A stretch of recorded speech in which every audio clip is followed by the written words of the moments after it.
Persidangan siang hari tadi adalah mendengarkan keterangan saksi korban atau saksi pelapor ya saudara Angel Elga yang dimintai keterangan sesuai dengan berita acara di kepolisian dalam proses penyidikan di kepolisian di Polres Jakarta Selatan. Kami hadir dalam persidangan tersebut dan kami mendengar keterangan saksi. Yang tidak berkesudahan itu yang mana? Berpatokan pada apa? Jadi kalau dilihat, hakim sudah menyatakan dan bertanya kepada saksi. Saudara saksi tetap berketetapan terhadap berita acara yang di kepolisian dan saksi mengatakan tetap mengacu kepada berita acara pemeriksaan. Berarti no problem. Jadi tidak ada permasalahan. Saksi sudah menyatakan itu. Kalau tidak bilang tidak berkesesuaian patokannya di mana? Fakta hukumnya mana yang menjadi patokan begitu. Tetapi kita maklumilah. Kalau kuasa hukum terdakwa pasti berpihak pada kepentingan terdakwa.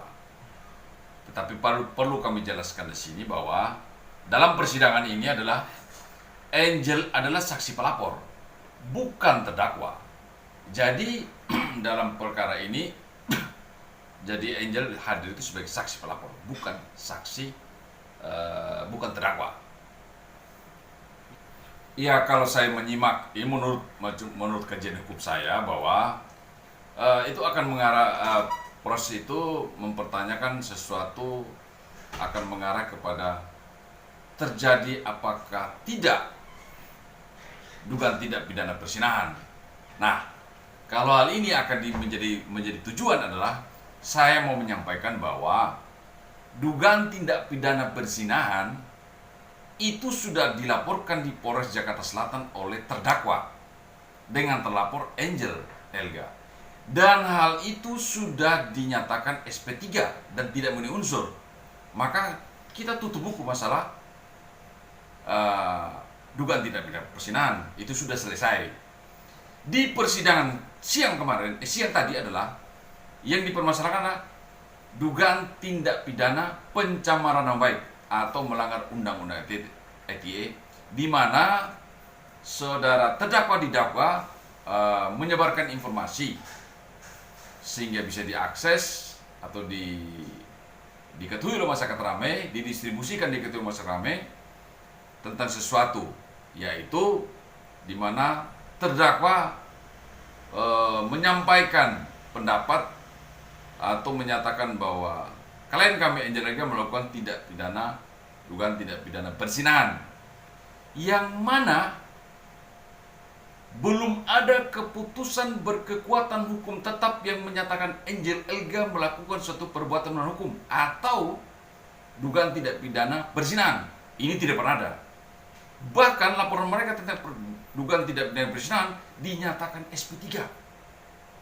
Jadi pernyataan yang mengatakan klien kami melakukan tidak pidana perzinahan itu tidak memiliki dasar. Dan kami simpulkan bahwa pernyataan itu tidak benar. Maka perkara di mana saudara terdakwa VP sebagai terlapor dinyatakan P21 sempurna karena pernyataan itu tidak bisa dipertanggungjawabkan. Menuduh klien kami melakukan perzinahan tetapi tidak memiliki dasar. Menuduh seseorang, menyimpulkan, menjustifikasi klien kami melakukan dugaan tidak pidana perzinahan, tetapi klien kami tidak pernah diputus dalam suatu keputusan hukum yang inkrah yang menyatakan bahwa klien kami melakukan tidak perzinahan. Berarti itu adalah suatu perbuatan di mana kami kategorikan memasuki unsur dugaan tidak pidana pencemaran nama baik. Oke. Ya kalau kita bilang salah dalam strategi atau apapun juga itu wajarlah dalam persidangan pengacara dalam melakukan segala upaya itu wajarlah dalam membela klien. Tetapi kita perlu sampaikan bahwa kalau kita mengarah kepada membuktikan adanya dugaan tidak pidana perzinahan, saya katakan bahwa laporan terdakwa di mana klien kami Angel Elga sebagai terlapor dengan dugaan tidak pidana perzinahan itu sudah dinyatakan SP3. Berarti unsur-unsur tidak memenuhi. Maka tidak perlu kita berdebat tentang apakah tidak pidana perzinahan terjadi. Jadi statement, pernyataan menggerebek rumah dengan cara paksa, diduga melanggar hukum, memasuki pekarangan klien kami adalah suatu perbuatan, kami duga suatu perbuatan melawan hukum. Jadi yang bisa kita petik dalam perkara ini bahwa kita mempertahankan hak hukum kita harus dengan cara sesuai aturan hukum, jangan melanggar hukum. Adalah suatu tindakan yang fatal. Saudara Vicky Prasetyo harusnya kalau melihat adanya suatu dugaan tindak pidana perbuatan melawan hukum atau apapun juga, harusnya melakukan laporan polisi, tidak melakukan suatu tindakan sendiri, menggerebek atau apapun juga, memasuki pekarangan tanpa izin atau pengerusakan.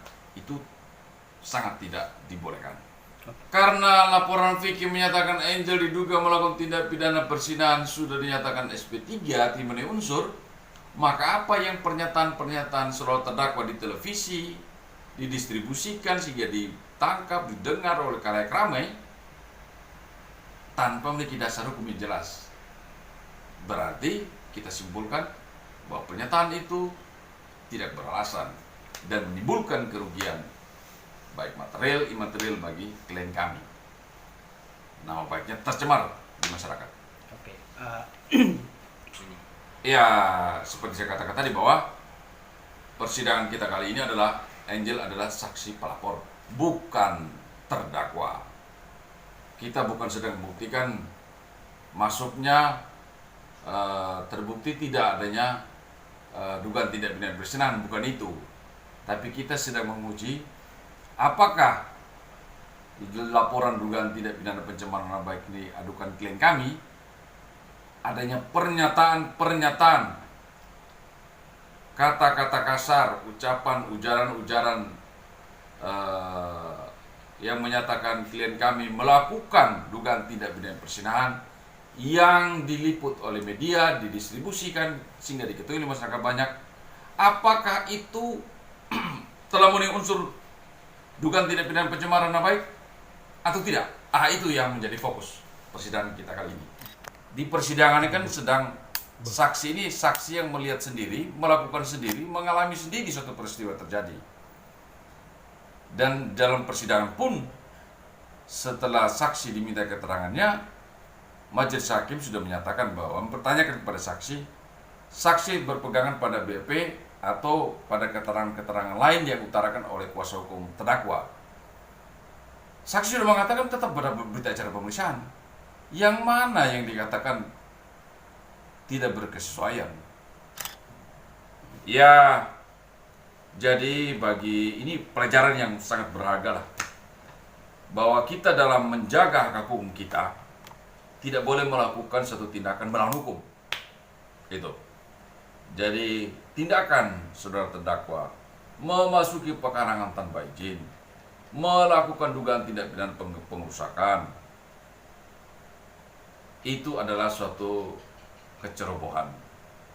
Harusnya kalau kita orang yang mengerti hukum, ada saluran-saluran melakukan upaya hukum, laporanlah ke kepolisian, tidak mulai tindakan hakim sendiri. Maka fakta terjadi proses persidangan saat ini. Berstatement di media menyatakan klien kami melakukan berzinahan dan lain-lain. Di lain pihak belum ada keputusan hukum yang tetap yang menyatakan klien kami melakukan tindak pidana tersebut. Jadi atas akibat daripada tindakan itu, maka perkara yang dilaporkan terhadap dugaan tindak pencemaran nama baik dinyatakan sempurna dari PD1, maka terjadilah persidangan.